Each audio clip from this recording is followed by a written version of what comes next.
Cavalcade of America, presented by DuPont.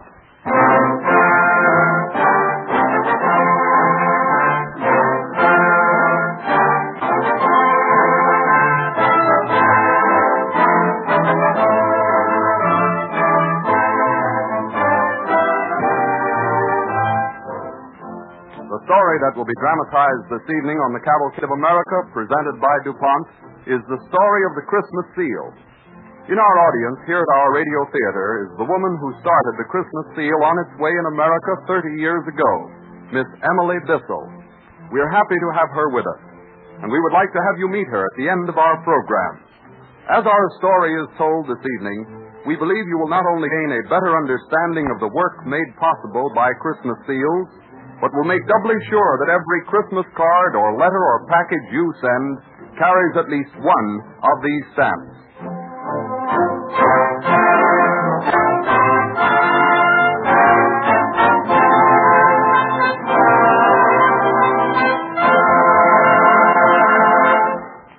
As our overture, Don Voorhees and the DuPont Cavalcade Orchestra bring us the selection of Cole Porter's music from the new motion picture Born to Dance.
This evening, the Cavalcade of America brings you the story of a devoted Red Cross worker, her idea for Christmas seals, and the growth of a magnificent campaign for the better health of this country. We take you back to the winter of 1907, in the city of Wilmington, Delaware. Miss Emily Bissell, secretary of the local Red Cross, calls on a young widow. Good morning, Mrs. Lang. Oh, Miss Bissell, come right in. I was hoping you'd get here. I got your note and I came just as soon as I could. I'm on my way to a Red Cross meeting. I know you're busy, Miss Bissell, but... Well, what is it, Mrs. Lang? Not bad news about Carrie? No, it isn't that. The baby's fine. All she needed was to get to the country, have fresh air and better food than I could afford to give her. Oh, I'm so glad she's doing well, Mrs. Lang. You know, I think that 3 or 4 months in our pavilion will send her back to you greatly improved in health. I hope so. Miss Bissell, the thing we were afraid of has happened.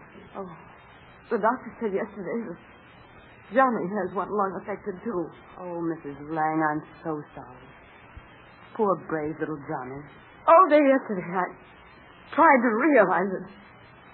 Miss Bissell, since my husband died 2 years ago, and my little girl got sick, and now my boy, it doesn't seem fair. Now, you mustn't despair like this. After all, we were afraid of it. We didn't get Carrie away from this house here soon enough. But he was always so strong. I never thought that he could... We'll get Johnny out to the pavilion right away. Today, if I can manage it. Well, that's the trouble. Johnny can't go. Why not? The doctor said he couldn't.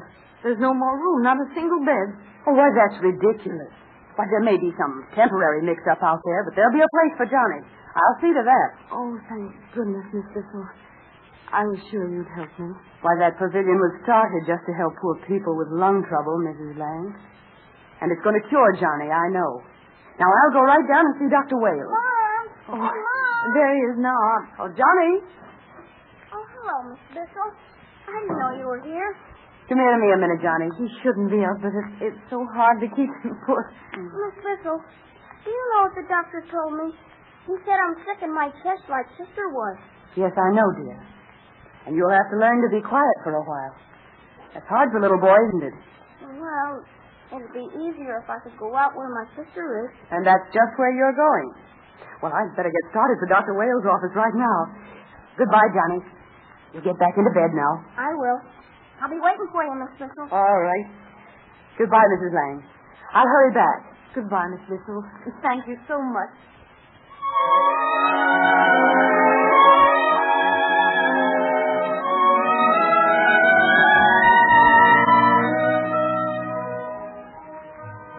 Determined to see that Johnny is not denied the opportunity of entering the pavilion, young Miss Bissell hurries to Dr. Wales' office. Good morning, Emily. Good morning, Joe. Well, I see by your face that you've heard the bad news. Well, what is it? What's the matter, Joe? Oh, the pavilion is closing in 2 months. Closing? But it can't. What's happened? You know, there's no use blaming me, Emily, nor any of the 3 doctors working with me. Oh, well, I'm not blaming you, Joe. But, well, there must be something you could do. I barely support my own family. I have more of my time than I can afford to charity. I can't follow that with all the money I have. No, of course not. But, oh, you've worked so hard to start the pavilion. It was such a generous thing to do. You taught this city how to care for its sick. Now, if it's simply for the lack of a few $100... Oh, the lack goes deeper than that. When money is missing for a charity like this, it's only because the public lacks knowledge of the need. So many people consider tuberculosis hereditary and incurable, and think nothing can be done about it anyway. So the worst pestilence in the world goes on unchecked. Pestilence? Yes, it is a pestilence, Joe. I never thought of it just that way. I should have, though, because the Red Cross was organized to help in war, pestilence, and famine. Maybe they can do something. Well, you're the secretary of the Delaware Red Cross. It's up to you to start something. But, Joe, you mean you want me to go out and find money for you? To manage everything? Yes. I've selected you to get this money, and I feel sure I'm right. It's only possible to stamp out a disease when people in general, not just doctors alone, join a health crusade to destroy it. Well, I wish there was some way to end tuberculosis completely. Well, since tuberculosis is preventable, there are ways. Teach people how to safeguard their health. That's a matter of public education, Emily. So perhaps when you finished a local campaign, you could start a national one. You're outlining a rather large program for me, Joe. And all this talk of prevention is too late to help people like little Johnny Lang. Yes. The thing we have to worry about right now is our local problem.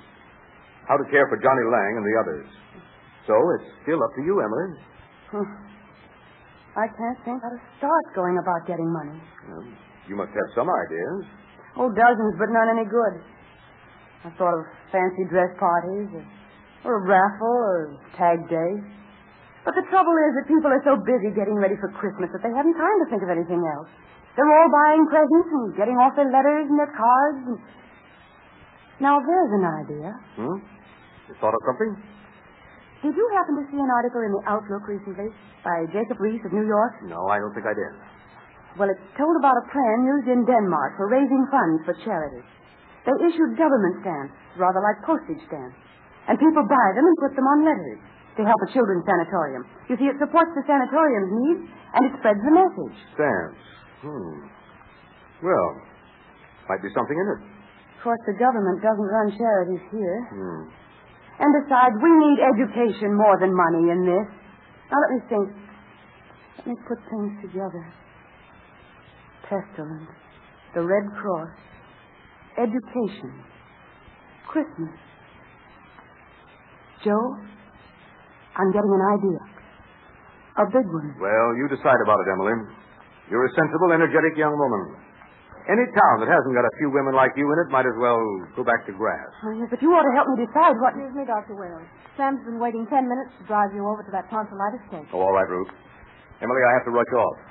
Since this cold wave, you won't find a doctor in town who will have time to help you, but good luck. Well, I don't know where I'd get money to print the stamp. Borrow it from somebody. And I suppose you have to design a stamp before you print it. Do it yourself. All right. I will. A holly wreath, the Red Cross, Merry Christmas. That's easy enough. Well, everyone in town will laugh and say I've got some silly notion that won't work. But I don't care what they say.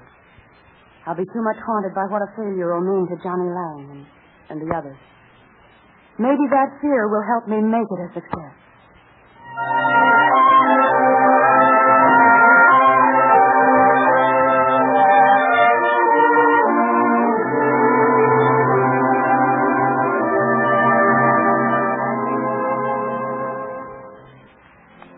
With the financial backing of two kindly friends, which amounted to only $40 and was never called on, Miss Emily Bissell designed a stamp and found a printer who would wait for his money.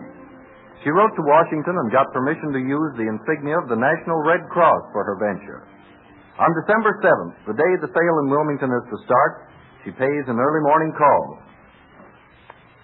Johnny, are you in here? Oh, Miss Bissell. Sure, I'm here. Monk, what? Oh, maybe I woke you up. If I did, I'm sorry. No, ma'am, you didn't. I was just lying here, thinking. Gee, all the packages look like Santa Claus. No, Johnny, these aren't Christmas packages. I'm on my way down to the post office. I've got some signs to put up, some boxes. Look here. Can you read this sign? Christmas stamps, 1 penny apiece. Issued by the Delaware Red Cross to stamp out the white plague. That's right. What's this underneath, a poem?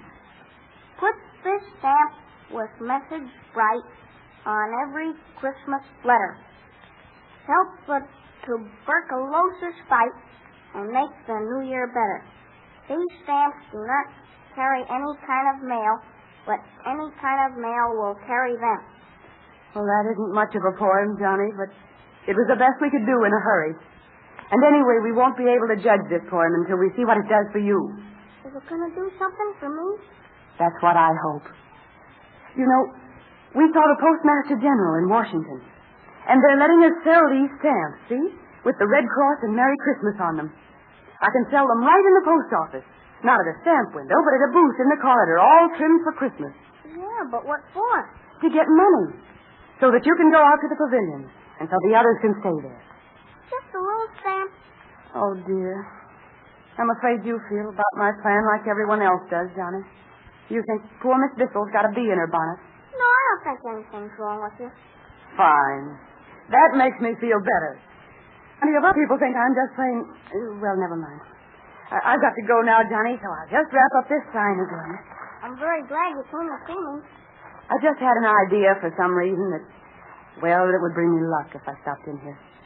And all day long, no matter how many people walk by these stamps with their heads in the air and don't buy any, I'll think about you and keep on trying. Mom says you'll do your best.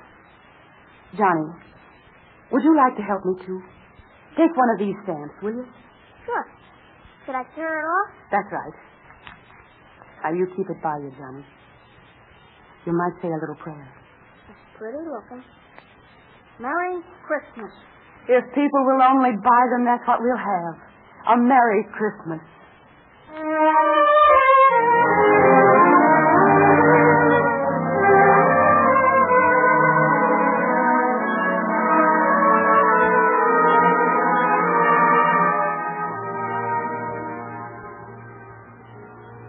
Emily Bissell quickly found that she was trying to sell stamps to a public unprepared to understand them. But the newspapers were her best helpers. All the Delaware papers played up the stamps. Soon after the sale starts, she goes to Philadelphia and talks there to the Sunday editor of a paper that has interested itself in health campaigns. I'm sorry I can't use your story on the stamps in our Sunday section, Miss Bissell. But this isn't exactly the season of the year that people want to be depressed. There's no connection between a terrible disease like tuberculosis and a great holiday like Christmas. Oh, but there is.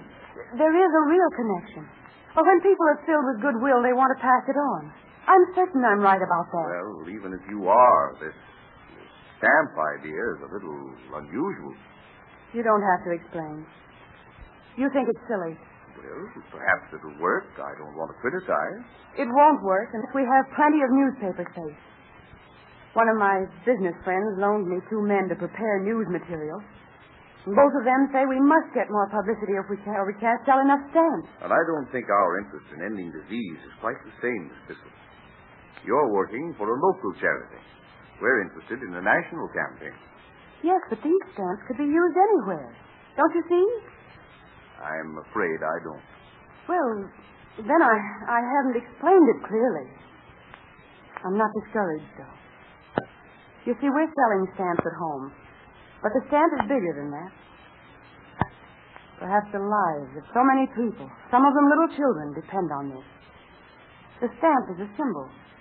The banner of a great battle against death. I wish I could do something. I'm sorry. Well, I know you're anxious to get back to your work. Thank you for seeing me anyway. Thank you for coming in. Goodbye. Good day. Can I do something for you, lady? Oh, that office door says Mr. Hodges. Isn't he the one who writes the Optimist? Sure. It's a good column, too. Yes, I always read it. I'm an optimist myself. I'd like to talk to Mr. Hodges. Oh, that's easy. Mr. Hodges likes to meet people who read his column. Hey, just a minute, please. Hey, Mr. Hodges. Hello, Danny. Lady out here in the hall to see you. Why keep her in the hall? Go in. All right. Come right in, ma'am. Mr. Hodges ain't busy. Well, oh, dear, I suppose I may as well. How do you do, Mr. Hodges? Well, please come in, Miss. Danny didn't give me your name. I'm Emily Bissell of Wilmington, but I won't take up your time.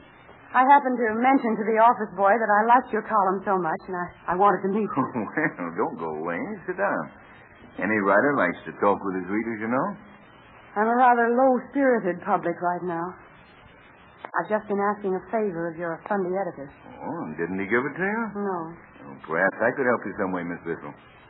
Mr. Hodges, did you ever have an idea that it was certain was perfectly wonderful and then find out that most people couldn't see it? Well, maybe you haven't taken your idea around to enough people yet. Is it something you're writing? Oh, no. No, it's a selling plan for a charity campaign. Would you like to read the outline I've written up about it? Well, thank you. I was afraid I'd get tongue-tied with the Sunday editor, so I put my chief arguments on paper. But I used them all and still... A campaign against tuberculosis, huh? This paper's very much interested in that. I know. That's why I made the trip up here to Philadelphia. You see, the campaign in Delaware is going well. Club women and the schools and the press are helping. But I thought that an influential paper was already interested in the subject. We could go far. Isn't my idea bigger than Delaware or Philadelphia? It's the new Tuberculosis Christmas seal stamp. Stamp? Could I see the stamp you've designed? Yes, I've got some in my purse. There. Thanks. I'm trying to place it in the Philadelphia stores, but they're not enthusiastic. If I could just find one person who would agree with me on the possibilities of selling seals, I'd feel better. You want to find just one person who believes in Christmas stamps? Well, you found him. Pardon me a second. Danny, What is it, Mr. Hodges? go tell the editor I've got to see him right away. What shall I Well, tell I you? saw the editor, Mr. Hodges. Yeah, it was some sort of Sunday editor. Now you'll see the managing editor. You see, Miss Bissell, we've been hunting for months for a way to dramatize the fight against tuberculosis. And we knew that when we found it, it would be some perfectly simple thing that we'd wonder, why didn't we think of that a year ago? Well, you found it. How many stamps have you got with you? Why, about 10. Well, we'll want 50,000 for Philadelphia. 50,000? But that's all we had printed. Then you'll have to print some more. Hurry back to Wilmington. Telephone me tonight. Oh, I will. Why, what grand news this is going to be for the people back home. And for Johnny Lang and the others. It's all the Christmas present they'll need. Say, Mr. Hodges, the boss says, what's it all about? He's kind of busy. Tell him to put everything aside. We found a way to help stand out tuberculosis.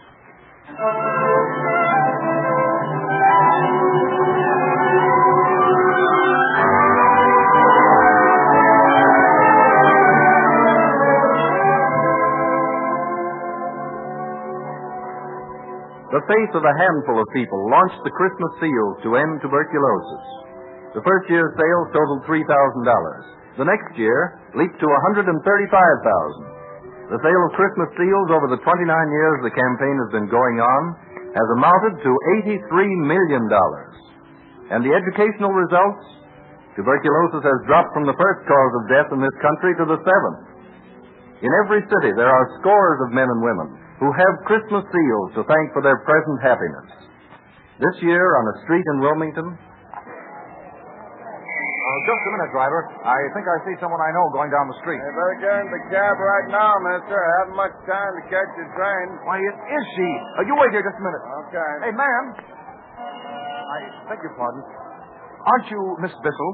Why, yes, I am. Perhaps I ought to know you, but... Oh, just look hard for a minute. Of course, I had put on about 3 feet and over 100 pounds, but... Why, Johnny Lang. Why, it must be 30 years since I've seen you. You don't look any more like little Johnny Lang. I should think not. I'm as fit as a fiddle. Say, meeting you is great luck. I'm only in Wilmington for a day. Came east on a business trip. Well, tell me, how did your family make out in California? We've been fine. Mother's pretty well along now, you know, and Carrie's teaching school up in Seattle, and me, I've got a wife and 3 kids, just an old married man. Oh, John, I'm so glad to hear it. Remember the day you came in to see me on the way to your first Christmas seal sale? Oh, do I remember? I was never so thrilled in all my life. And you gave me the first seal for luck. And if you ask me, John, it was lucky. It was lucky for me, all right. Every time I see a Christmas seal sale, I remember that it's going to be lucky for some other fellow. Why, I'll bet you're on your way now to the nearest stand to ask how the sales are coming on. Well, as a matter of fact, John, I am. We hope for a good year. You know, John Lang, you ought to buy some seals. No, you can't catch me there. I got them in my pocket someplace. Oh, that's fine. Honestly, Miss Bissell, I don't know how to express the thanks I owe you personally. And the other people who helped me. The people you're indebted to were the people who bought seals that first year, John. And we'll never know who they were. Well, to them, and to you, and to everyone who helped, thanks. You better hurry, sir. Better hurry. There's my taxi driver reminding me I have to catch a train if I want to spend Christmas with my family. Oh, well, you run on, John. Don't let me teach you. And give my love to your family. Thanks. And Merry Christmas. Merry Christmas, and good luck to your Christmas seal.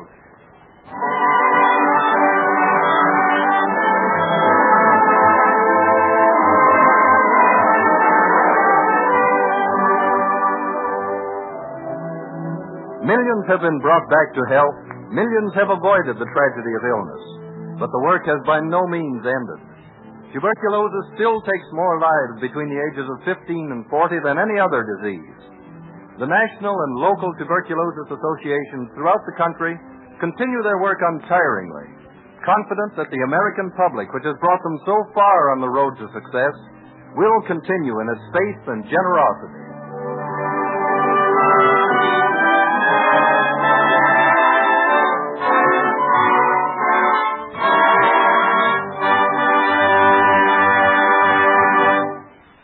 And now it gives me great pleasure to introduce the lady that made all these things possible, the organizer of Christmas seals as an increasing force for combating tuberculosis in America, Miss Emily Bissell.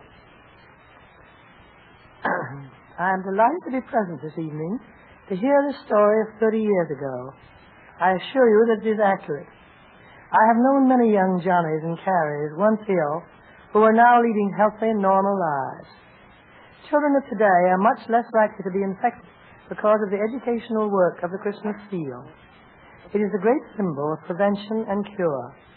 It is cutting down the death rate between the ages of 15 and 25. For this year, for the first time, no one under 19 has died of tuberculosis in Delaware. I want to thank personally every one of you who have helped us carry our campaign forward through this interesting dramatic sketch. Thank you, Miss Bissell.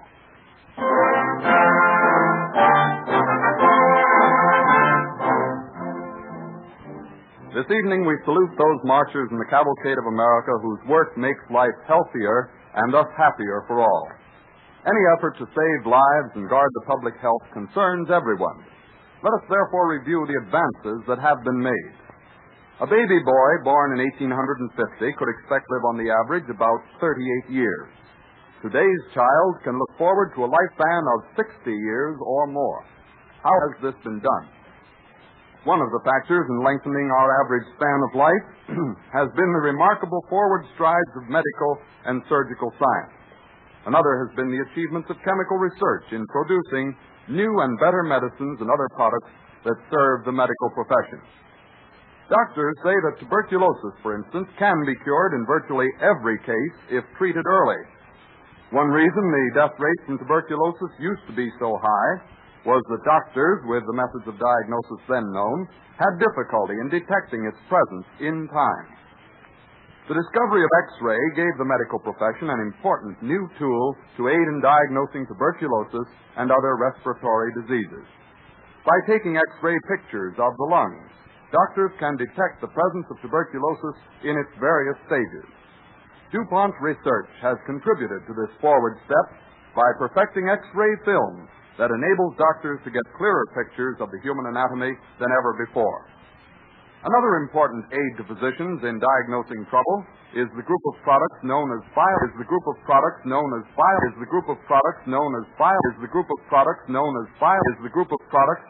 biological stains.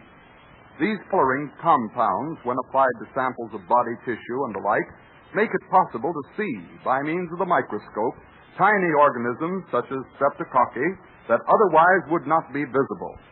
These stains thus enable doctors to diagnose a variety of diseases in time to check further ravages. Once we were dependent upon Europe for almost all the biological stains we needed. And when this supply was cut off during the war, our physicians and hospitals faced a grave situation. Today, DuPont supplies a variety of dyes for these important diagnostic aids. The DuPont company also makes chemical ingredients for many of these products that aid in the conquest of disease. Its contributions to the protection of human health give deep and lasting meaning to the DuPont phrase, better things for better living through chemistry.